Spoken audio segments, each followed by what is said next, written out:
Did I ever tell you about my first kill, Batman? No? As I am sure you are aware, my parents were dead and I was rich. So rich I could have anything I wanted, but of course, all I wanted was them back. I now know that that was impossible, of course, that their death served a higher purpose. But back then, I had yet to experience the joy of cold steel cutting through warm flesh.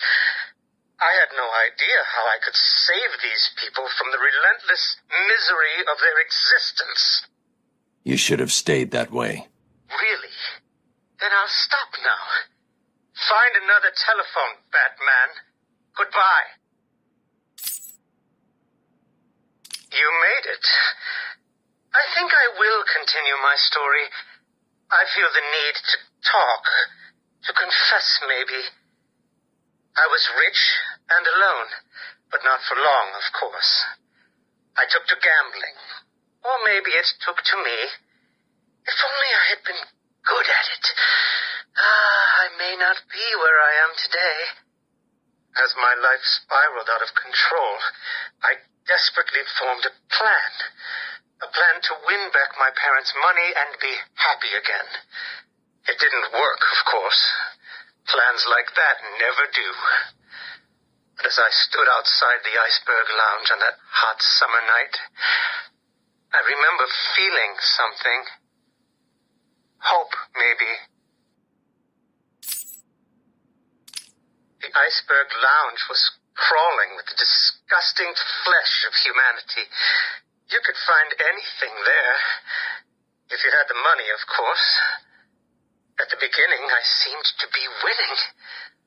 The cards all went my way, and I found myself at the owner's table. Some reason I thought I would win, that he would play fair. I looked around the table. I saw the people I was against.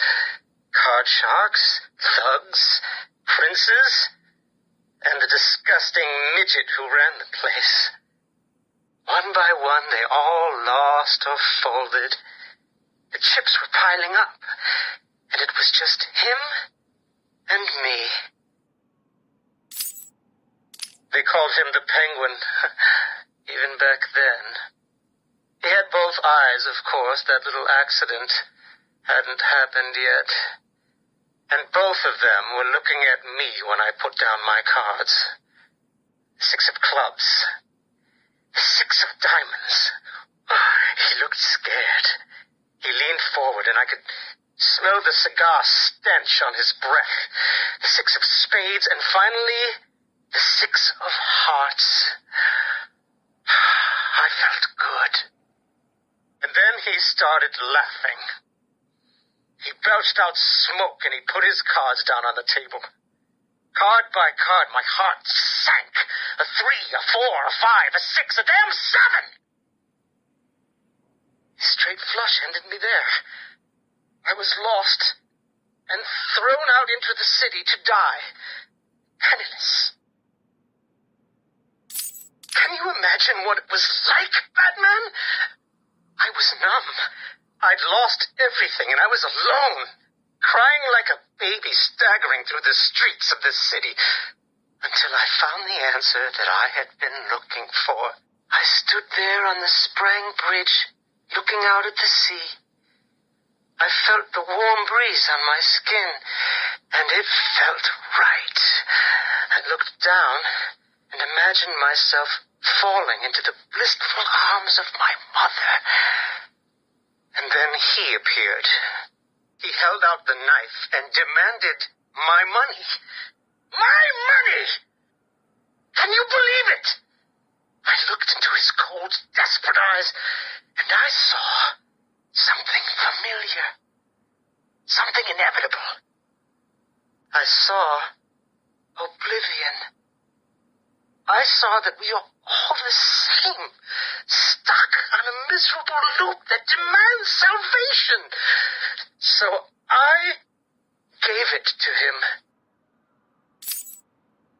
Can you imagine the vagrant's surprise when I grabbed his knife from his hands? It was instinctive. It was beautiful. In one movement, I sliced out his throat and gave him the gift of salvation. It happened so fast, but I felt every joyous sensation. The blood sprayed over my face, and I saw what little life was left in his eyes leave. But then it was over. I felt lost. Like it had been meaningless, that no one would acknowledge my sacrifice. And then it happened. Without realizing what I was doing, I plunged the knife into my forearm and cut deep. It was incredible. I felt my body elevate to a higher place. It had become a temple.